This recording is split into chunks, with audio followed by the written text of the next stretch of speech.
Assalamualaikum warahmatullahi wabarakatuh. Bincang sehati, Himpaudi selalu di hati.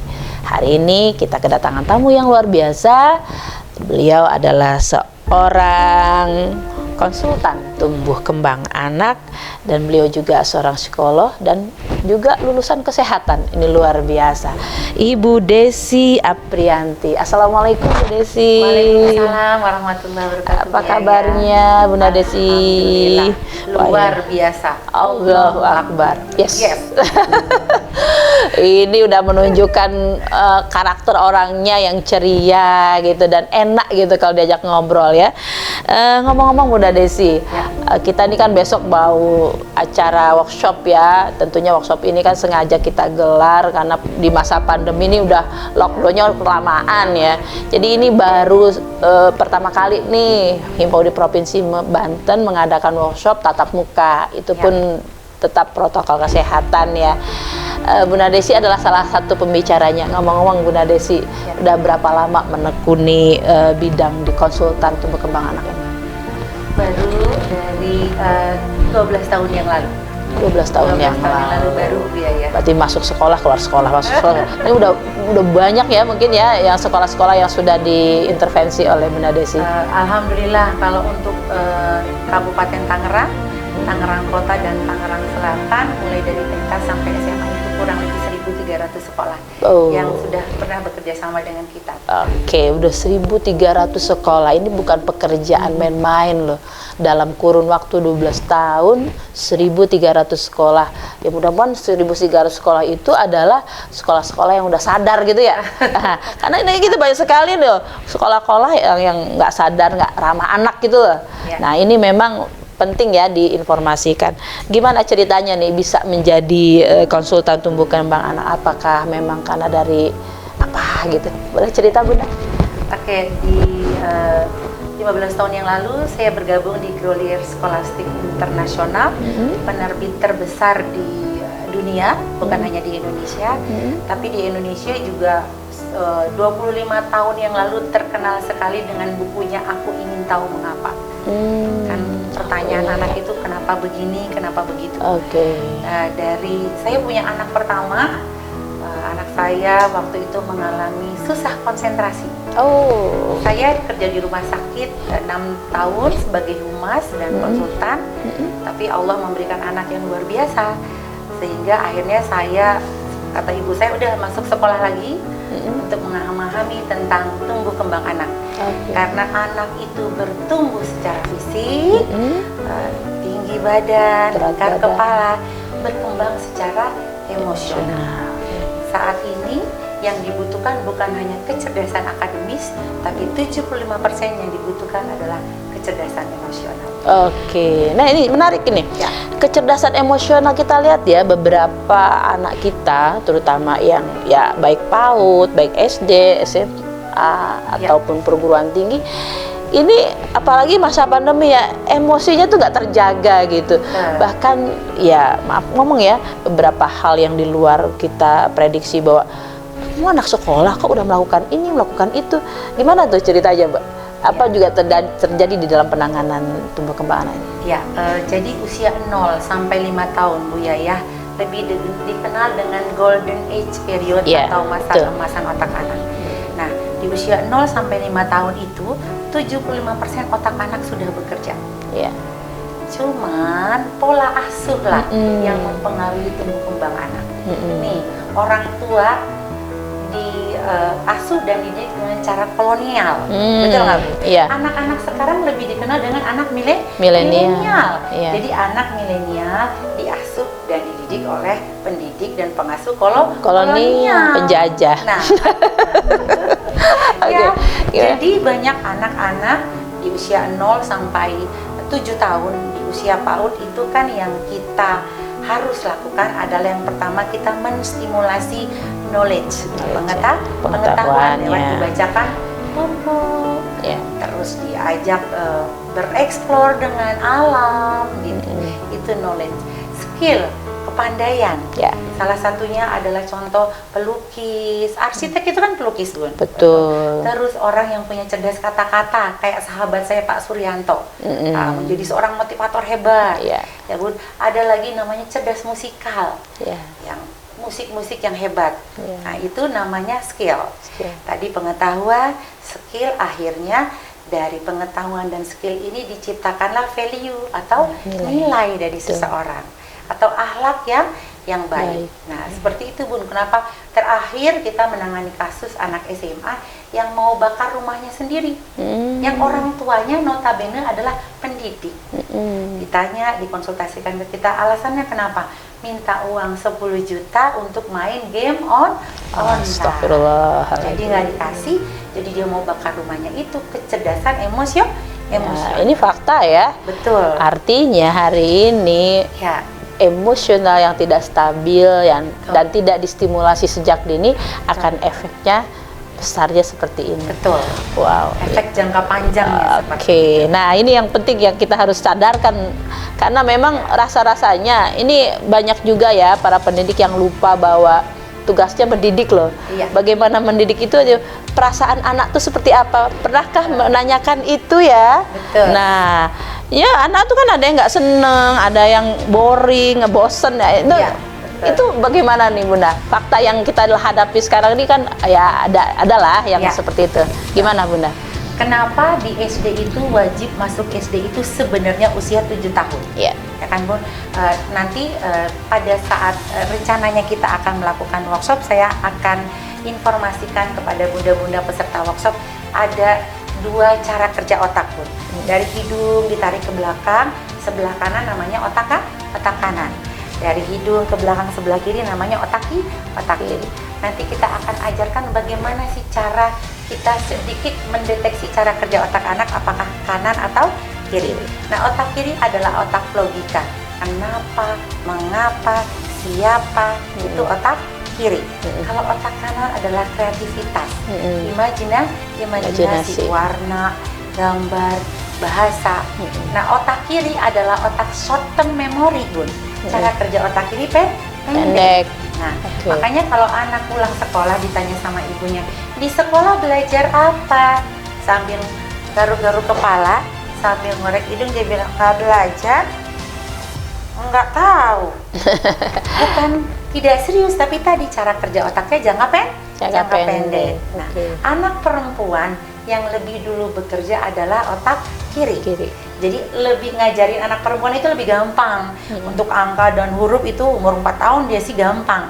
Anak laki-laki yang lebih dulu bekerja adalah otak kiri, otak kanan. Kebalikannya, Bun. Bermain, tidak bisa duduk diam lebih dari 7 menit, lebih suka benda bergerak dan berwarna. Nah, itu ya yang menjadi perbedaannya ya. Dan ini memang sedikit ya yang paham. Orang tua juga perlu ada di penjelasan seperti ini. Kalau anak taunya kan belajar apa? Dia harus cerita kan, maksa gitu ya. Jadi kan enggak apa ya, seperti kayak orang eksekutor gitu. Jadi orang tua tuh udah kayak hakim aja ya. Nah, ini yang penting juga disadarkan bahwa orang tua juga harus mengerti bahwa kondisi baru pulang kan capek atau lelah gitu. Harusnya kan dia apa-apalah yang ringan-ringan dulu lah yang ditanya ya. Mungkin begitu ya Bunda? Betul, sosial emosionalnya dulu yang ditanya. Yang ditanya, gimana perasaan kamu? Haus enggak? Nih minum dulu gitu. Adem tuh ya anak. Jadi kalau orang tua udah kayak nanyanya kayak hakim ya susah juga ya. Betul. Nah, ngomong-ngomong Bunda, beberapa hal yang terkait dengan emosional anak. Pernah nggak anak-anak yang PAUD gitu menangani yang bermasalah dengan emosionalnya? Sering. Seperti apa? Ya, seperti apa? Jadi gini, Bun, konsentrasi anak itu berbanding lurus atau 2 kali lipat usia. Jadi anak-anak di PAUD itu maksimal konsentrasinya hanya 7 menit. 7 menit saja. Sementara tugas yang diberikan di dalam kelas lebih dari 25 menit. Ini nih penyakitnya di sini ya. Seperti itu. Jadi akhirnya rasa ketidaksenangan mereka tunjukkan dengan membanting pensil, membuang buku. Nyubit temennya juga. Lebih bahaya adalah membuli dan membuli ngusir temannya. nah itu yang sering, makanya kan aduh katanya ini keluhan guru PAUD loh, aduh si itu tuh aduh ampun saya. Nah yang seperti itu yang memang harus menjadi perhatian ya. Betul. Oke, ini fakta loh. Iya, betul. Nah, artinya begini, kesulitan-kesulitan dalam mengajarkan ke anak usia dini ternyata dipengaruhi oleh faktor pengetahuan gurunya Betul. dalam memahami psikologi Si anak. Wow, luar biasa nih Bunda Desi. Dan tentunya ini ya menarik memang, jadi hari ini juga apalagi masa pandemi ya. Ya. Emosional baik anak PAUD ya maupun orang dewasa semuanya lagi diuji ya. Jadi hari ini jangan kaget ya. Jadi orang harus kembali kepada bagaimana memahamkan emosi jiwa. Emosi kita ini juga harus apa ya, paham luar dalam ya. Nah artinya Bunda Desi selaku seorang psikolog dan seorang konsultan tumbuh kembang anak juga mematchkan ini antara tumbuh kembang dan emosionalnya itu harus selaras ya. Iya. Oke, makasih banyak nih Bunda. Sama-sama, Nanti Bunda. kalau pengen banyak dapat nanti datang di tanggal 20 ya. Alhamdulillah sih sudah terini semua ya. Mungkin closing statement dari Bunda Desi kami ingin dengar Ya. supaya nanti para guru PAUD terutama ya yang penting, dan juga orang tua murid, dan tidak hanya guru PAUD ya, masyarakat luas harus paham tentang sisi emosional anak. Gimana Bunda? Silakan. Ya, baik. Jadi anak-anak PAUD itu pada saat berangkat sekolah yang mereka bawa adalah enek, energi negatif. Kita singkat enek. Enak. Kalau enak mah mau Ya. Energi negatif. Oke. Lagi tidur nyenyak Dibangunin. dibangunin. Lagi nonton TV kesukaan dimatiin. Lagi megang handphone dirampas. Dipaksa berangkat sekolah. Nah, itu yang terjadi. Sampai di sekolah tiba-tiba langsung disuruh pakai pensil dan pakai buku. Ya, jadi lengkap sudah penderitanya. double takut, ya gitu. Jadi anak milenial tadi dikelola oleh orang tua di sekitarnya yang kolonial. Oke. Nah, nanti kita di workshop akan kita sampaikan yang pertama bagaimana merubah energi negatif menjadi energi positif. Lewat ice breaking. Nanti ada ahlinya, Mas Ari Ganteng yang luar biasa yang akan berbagi teknik ice breaking. Oke, Nah, jadi terus bagaimana cara menstimulasi motorik halus dan motorik kasar, memperpanjang konsentrasi yang hanya 7 menit menjadi 20 menit. 20 menit. Salah satu contohnya melukis di atas gerabah. Oke, ini gerabahnya ya bagus ya. Ini hasil karya anak ya Bunda ya. Anak-anak pun jadi Oke. belajar warna, kan Oke. kecerdasan visual spasial. Sangat. Ya Bun, belajar bentuk. Ya Bun, Oke. terus belajar jumlah. Mobilnya ada berapa? Iya. Belajar bentuk lagi, bannya berwarna. Nah, seperti itu Bu. Jadi Oke. ini lama-lama membuat anak asik. Asik Kita ya. orang tua aja sambil ngopi, sambil ngelukis itu asik. Asik. Salah satu healing atau terapi untuk membangkitkan mood itu lewat melukis. Kalau melukis di kertas doang kan bosen. Bosen ya. Jadi harus ada Ya. media lain Ya. yang itu juga akan menjadi indah ya. Betul. Ini karya indah banget gitu. Betul. Dan ini bisa dijual juga ya. Ya. Menambah ekonomi tadi pun menjadikan skill. Skill ya. Jadi, Oke. jadi itu nanti guru akan tahu teknik ice breaking, merubah rasa enak menjadi enak. Enak Menjadi enak. Ya. dan menghasilkan karya Ya. baik bisa dinikmati secara visual dan juga menghasilkan fulus. Ya, Oke. seperti itu. Jadi nanti Aduh. juga guru akan diajarkan ternyata setiap anak itu pasti bisa baca dan hitung. Jadi bukan sesuatu yang istimewa. Betul. Membaca dan berhitung itu bukan sesuatu yang istimewa. Tapi suka baca dan suka berhitung itulah yang istimewa. Sangat istimewa. Sangat istimewa. Karena sekarang jarang kita lihat anak-anak pegang buku. Betul. Pegang aja udah enek ya. Betul. Apalagi suruh baca. Itu jadi intinya besok itu kita akan menyadarkan guru PAUD bagaimana supaya anak suka buku, suka membaca, dan suka berkarya. Suka berkarya. Oke, inilah karyanya ya. Betul. Ini luar biasa, ini karya anak PAUD dan guru PAUD. Kalau udah ini bisa bernilai ekonomis ya. Mahal, jadi 45.000. Oh, enggak 45.000 dengan bunganya, Bu. Bisa 100 ribuan ini.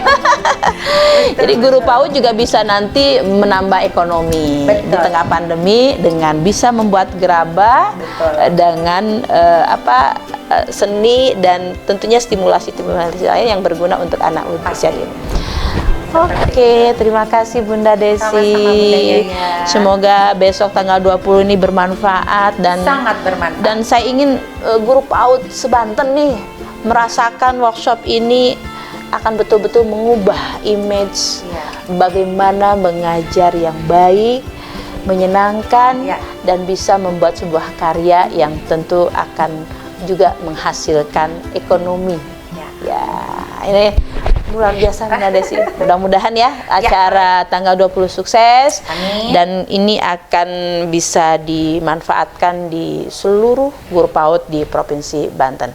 Oke, kita provinsi di tingkat provinsi dulu, nanti akan menyebar di 8 kabupaten kota. Siap-siap aja Bu Desi ya. Siap. Baik, demikian bincang kita dengan Bunda Desi yang seorang sekolah dan juga konsultan tumbuh kembang anak yang tentunya akan membawa workshop Himpau di Provinsi Banten dengan tujuan bagaimana kreativitas guru PAUD di dalam mengajarkan pengetahuan, keterampilan, dan sikap sehingga menjadi anak yang betul-betul menjadi harapan bangsa. Terima kasih, sampai jumpa di Bincang Sehati, Himpaudi selalu di hati. Assalamualaikum warahmatullahi wabarakatuh.